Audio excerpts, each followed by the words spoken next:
It is estimated that 1 in 8 women will be diagnosed with breast cancer in her lifetime. It is the #1 killer of females in the U.S. Lori Finlay back on the show to share some ways to bring awareness to help keep breast health optimal. Welcome back. Thank you. It's great to be here. We know screenings are important, the mammogram, but also there are different options for people to prevent and also take care of our health. Right. And you know, that's why I'm here, and that's my passion, is that right now Western medicine is so focused on getting a mammogram starting at the age of 40, but that is way too late.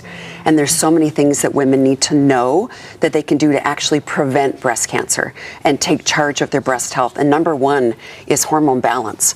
If they understand that estrogen is actually important for our breasts, it's not the enemy, but we need to keep our healthy estrogen balanced with progesterone. It's the toxic estrogens in our environment that we might put on our hair or our face, that's in our foods, etc., that are causing in many ways the hormone related cancers, including breast.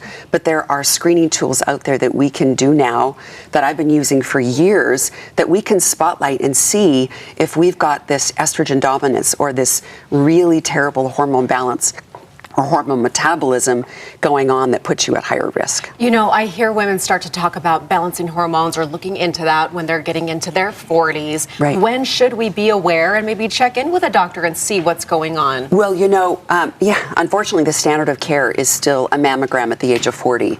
But the experts that I study with in functional medicine say that the Dutch test, which is a really fancy do-at-home hormone test, should be done at 25 and 35 and 45 because we can see what your hormone or estrogen metabolism looks like, and that will be the biggest predictor of your risk of breast cancer or ovarian or uterine, and we find it in men as well. But that is the key, and we can see that trend or that trajectory in our 20s. I've seen people turn it around in 90 days with diet and lifestyle changes. And so if we can get that in your 30s or in your late 20s and turn things around, then we don't need that mammogram at 40. In fact, I tell people not to do a mammogram. There are better, healthier options.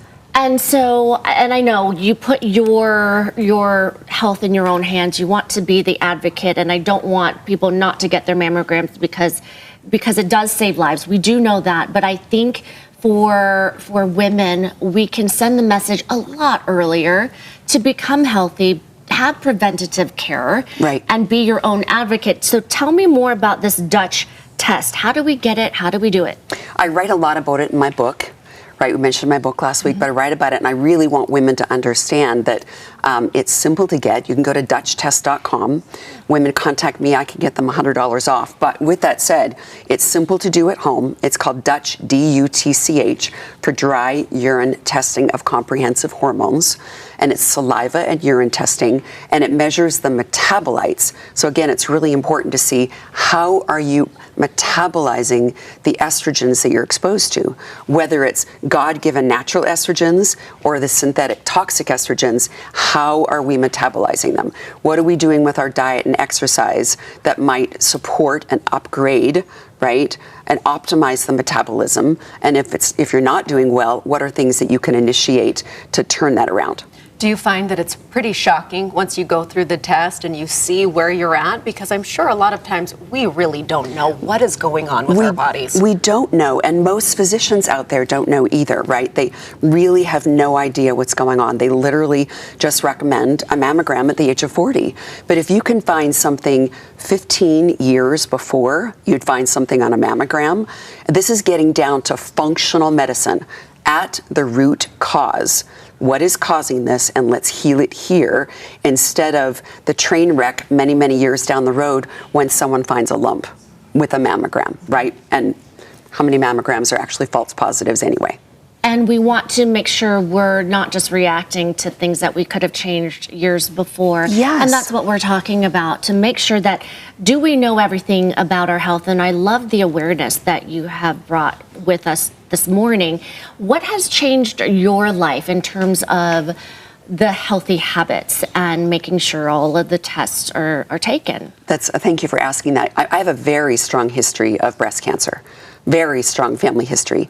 And so I wanted to make sure that I was doing what I could optimally. And the first time I did the Dutch test, it was like, oh, I've got some work to do, because I also have some significant genetic, variations that put me obviously at higher risk, right? So to be able to offset those and upgrade the healthy genes and downplay, right, or turn off the bad genes is very empowering. And for me and my genetics, I do the test every 6 months, just so I can stay right on top of and know that I'm in control of my breast health. So much to learn from you too, as far as how to transform things and change the direction with diet, with exercise, everything right there with naturally fueling your body, right, which I really like. Where do we get your book? You can get my book on Amazon, right? There's paperback and hardcover and ebook. The Amazon version, the Audible version will be out very shortly. And I offer for all of your listeners today a free chapter, the first chapter for free if they want to download it at createthevitalityyoucrave.com/ABC4, and also a huge discount on my hormone quizzes that they can take to see, am I at risk for estrogen dominance? And, one of the biggest risks. So curious right now. And everyone, we want you to get that book, Create the Vitality You Crave. And of course, that little sneak peek of that chapter you are releasing. Awesome. Thank you so much, Lori. Thanbe you. So great to be back. Yes, be preventative. Be preventative. Big takeaway today. Breast health awareness. Thank you so much. Awesome. Thank you.